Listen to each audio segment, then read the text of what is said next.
Hello दोस्तों। आज दिनांक 3 सितंबर 2024 दिन मंगलवार। आज ही के दिन स्काई स्क्रैपर डे मनाया जाता है। अब खबरें देश विदेश से। जम्मू कश्मीर के वैष्णो देवी मंदिर के नए मार्ग पर लैंडस्लाइड। रियासी जिले में माता वैष्णो देवी मंदिर के नए मार्ग पर सोमवार को भूस्खलन होने से 2 महिला श्रद्धालुओं की मौत हो गई। एक लड़की गंभीर रूप से घायल हो गई। तीर्थयात्री मंदिर की ओर जा रहे थे, तभी भूस्खलन के बाद वे लोहे के ढांचे के नीचे फंस गए। सुप्रीम कोर्ट ने 2 शर्तों के साथ दी केजरीवाल के पीए विभो कुमार को बेल। सुप्रीम कोर्ट ने सांसद स्वाति मालीवाल से मारपीट के मामले में उन्हें जमानत दे दी है। अदालत ने 2 शर्तें भी लगाई हैं। पहला, विभो कुमार मुख्यमंत्री अरविंद केजरीवाल के ऑफिस नहीं जा पाएंगे और गवाहों को प्रभावित नहीं कर पाएंगे। विभो कुमार को 18 मई को गिरफ्तार किया गया था। विभो कुमार 100 दिन के बाद जेल से बाहर आएंगे। जम्मू के सुजवा आर्मी बेस कैंप पर आतंकी हमला। हमलावर 2 से 3 लोग हैं जिन्होंने बेस कैंप पर फायरिंग की है। हमले में एक जवान शहीद हुआ है। इलाके को सील कर दिया गया है तथा आतंकियों की तलाश में सर्च ऑपरेशन चलाया जा रहा है। माना जा रहा है कि हमला स्नाइपर द्वारा किया गया है। चंडीगढ़ में हजारों किसानों की महापंचायत जारी है। मेला ग्राउंड से किसानों द्वारा पैदल ही पंजाब विधानसभा की ओर कूच कर दिया गया।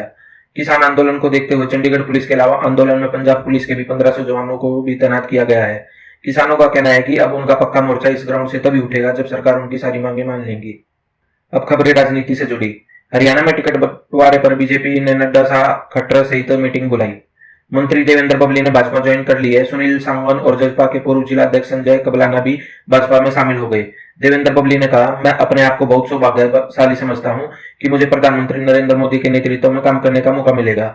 मैं तो यही कह सकता हूं कि हम सब मिलकर हरियाणा में फिर से बीजेपी की तीसरी बार सरकार बनाने जा रहे हैं। हरियाणा में जननायक जनता पार्टी के नेता पार्टी छोड़कर बीजेपी में शामिल होने को लेकर पूर्व डिप्टी सीएम दुष्यंत चौटाला ने भाजपा पर पलटवार किया। उन्होंने बीजेपी पर हमला बोलते हुए लिखा है कि अभी तक कहते थे 400 पार करेंगे, लेकिन अब जेजेपी से उदाहरण नेता लेने पड़ रहे हैं। 90 उम्मीदवार नहीं चुने जा रहे। उनका नेता विधानसभा ढूंढ रहा। करनाल में जीत नहीं, लाडवा में भी हार। बस 5 अक्टूबर आने दो, उसके बाद हमेशा के लिए बाहर। अब खबरें खेल जगत से। पेरिस पैरालंपिक में भारत ने दूसरा गोल्ड मेडल जीत लिया है। भारत के नितेश कुमार ने बैडमिंटन में गोल्ड जीता और योगेश ने डिस्कस थ्रो में भारत को सिल्वर दिलाया। बैडमिंटन में सिंगल्स की SL3 कैटेगरी में नितेश कुमार ने गोल्ड जीता। पैरालंपिक में भारत अब तक 2 गोल्ड और 3 सिल्वर और 4 ब्रॉन्ज जीत चुका है। और भारत की स्टार बैडमिंटन खिलाड़ी साइना नेहवाल आर्थराइटिस से जूझ रही है। 34 साल की साइना ने सोमवार को खुलासा किया है। साइना नेहवाल साल के अंत तक रिटायरमेंट के बारे में सोच रही है। अब खबरें रोजगार से जुड़ी। आईटीबीपी में कांस्टेबल रसोई सेवा भर्ती के लिए आवेदन मांगे गए हैं, जिसमें कांस्टेबल रसोई सेवाएं पुरुष के 697 पद, कांस्टेबल रसोई सेवाएं महिला के 122 पद। उम्मीदवार 2 सितंबर 2024 से 1 अक्टूबर 2024 तक आवेदन कर सकते हैं। उम्मीदवार की न्यूनतम आयु 18 वर्ष और अधिकतम आयु 25 वर्ष तक होनी चाहिए। अब खबरें सेहत से जुड़ी। ओमेगा 3 फैटी एसिड की ओवरडोज से शरीर बीमारियों का घर बन सकता है। Fish oil, coconut oil, chia seeds, flax seeds आदि ओमेगा 3 के अच्छे सोर्स में से एक हैं। ओमेगा 3 फैटी एसिड की ओवरडोज से नुकसान: खून का पतला होना, पेट से जुड़ी समस्याएं, विटामिन ई की कमी, कुछ दवाओं के साथ रिएक्शन, टॉक्सिसिटी की समस्या। इसलिए ओमेगा 3 फैटी एसिड के साथ विटामिन ई का सेवन जरूर करें और डॉक्टर के बिना सलाह के न लें। अब खबरें देश विदेश से। जम्मू कश्मीर के वैष्णो देवी मंदिर के नए मार्ग पर लैंडस्लाइड। रियासी जिले में माता वैष्णो देवी मंदिर के नए मार्ग पर सोमवार को भूस्खलन होने से 2 महिला श्रद्धालुओं की मौत हो गई। एक लड़की गंभीर रूप से घायल हो गई। तीर्थयात्री मंदिर की ओर जा रहे थे, तभी भूस्खलन के बाद वे लोहे के ढांचे के नीचे फंस गए। सुप्रीम कोर्ट ने 2 शर्तों के साथ दी केजरीवाल के पीए विभो कुमार को बेल। सुप्रीम कोर्ट ने सांसद स्वाति मालीवाल से मारपीट के मामले में उन्हें जमानत दे दी है। अदालत ने 2 शर्तें भी लगाई हैं। पहला, विभो कुमार मुख्यमंत्री अरविंद केजरीवाल के ऑफिस नहीं जा पाएंगे और गवाहों को प्रभावित नहीं कर पाएंगे। विभो कुमार को 18 मई को गिरफ्तार किया गया था। विभो कुमार 100 दिन के बाद जेल से बाहर आएंगे। जम्मू के सुजवा आर्मी बेस कैंप पर आतंकी हमला। हमलावर 2 से 3 लोग हैं जिन्होंने बेस कैंप पर फायरिंग की है। हमले में एक जवान शहीद हुआ है। इलाके को सील कर दिया गया है तथा आतंकियों की तलाश में सर्च ऑपरेशन चलाया जा रहा है। माना जा रहा है कि हमला स्नाइपर द्वारा किया गया है। चंडीगढ़ में हजारों किसानों की महापंचायत जारी है। मेला ग्राउंड से किसानों द्वारा पैदल ही पंजाब विधानसभा की ओर कूच कर दिया गया। किसान आंदोलन को देखते हुए चंडीगढ़ पुलिस के अलावा आंदोलन में पंजाब पुलिस के भी 1500 जवानों को भी तैनात किया गया है। किसानों का कहना है कि अब उनका पक्का मोर्चा इस ग्राउंड से तभी उठेगा जब सरकार उनकी सारी मांगे मान लेंगी।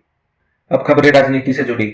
हरियाणा में टिकट बंटवारे पर बीजेपी ने नड्डा शाह खट्टर सहित मीटिंग बुलाई। मंत्री देवेंद्र बबली ने भाजपा ज्वाइन कर ली है। सुनील सांगवान और जसपा के पूर्व जिला अध्यक्ष संजय कबलाना भी भाजपा में शामिल हो गए। देवेंद्र बबली ने कहा, मैं अपने आप को बहुत सौभाग्यशाली समझता हूं कि मुझे प्रधानमंत्री नरेंद्र मोदी के नेतृत्व में काम करने का मौका मिलेगा। मैं तो यही कह सकता हूं कि हम सब मिलकर हरियाणा में फिर से बीजेपी की तीसरी बार सरकार बनाने जा रहे हैं। हरियाणा में जननायक जनता पार्टी के नेता पार्टी छोड़कर बीजेपी में शामिल होने को लेकर पूर्व डिप्टी सीएम दुष्यंत चौटाला ने भाजपा पर पलटवार किया। उन्होंने बीजेपी पर हमला बोलते हुए लिखा है कि अभी तक कहते थे 400 पार करेंगे, लेकिन अब जेजेपी से उदाहरण नेता लेने पड़ रहे हैं। नब्बे उम्मीदवार नहीं चुने जा रहे। उनका नेता विधानसभा ढूंढ रहा, करनाल में जीत नहीं, लाडवा में भी हार, बस 5 अक्टूबर आने दो, उसके बाद हमेशा के लिए बाहर। अब खबरें खेल जगत से। पेरिस पैरालंपिक में भारत ने दूसरा गोल्ड मेडल जीत लिया है। भारत के नीतीश कुमार ने बैडमिंटन में गोल्ड जीता और योगेश ने डिस्कस थ्रो में भारत को सिल्वर दिलाया। बैडमिंटन में सिंगल्स की SL3 कैटेगरी में नीतीश कुमार ने गोल्ड जीता। पैरालंपिक में भारत अब तक 2 गोल्ड और 3 सिल्वर और 4 ब्रॉन्ज जीत चुका है। और भारत की स्टार बैडमिंटन खिलाड़ी साइना नेहवाल आर्थराइटिस से जूझ रही है। 34 साल की साइना ने सोमवार को खुलासा किया है। साइना नेहवाल साल के अंत तक रिटायरमेंट के बारे में सोच रही है। अब खबरें रोजगार से जुड़ी। ITBP में कांस्टेबल रसोई सेवा भर्ती के लिए आवेदन मांगे गए हैं, जिसमें कांस्टेबल रसोई सेवाएं पुरुष के 697 पद, कांस्टेबल रसोई सेवाएं महिला के 122 पद। उम्मीदवार 2 सितंबर 2024 से 1 अक्टूबर 2024 तक आवेदन कर सकते हैं। उम्मीदवार की न्यूनतम आयु 18 वर्ष और अधिकतम आयु 25 वर्ष तक होनी चाहिए। अब खबरें सेहत से जुड़ी। ओमेगा-3 फैटी एसिड की ओवरडोज से शरीर बीमारियों का घर बन सकता है। Fish oil, coconut oil, chia seeds, flax seeds आदि ओमेगा-3 के अच्छे सोर्स में से एक हैं। ओमेगा-3 फैटी एसिड की ओवरडोज से नुकसान: खून का पतला होना, पेट से जुड़ी समस्याएं, विटामिन ई की कमी, कुछ दवाओं के साथ रिएक्शन, टॉक्सिसिटी की समस्या। इसलिए ओमेगा-3 फैटी एसिड के साथ विटामिन ई का सेवन जरूर करें और डॉक्टर के बिना सलाह के न लें। अगर आपको हमारी वीडियो अच्छी लगी हो तो कृपया लाइक, शेयर और सब्सक्राइब करना ना भूलें। Thanks for watching.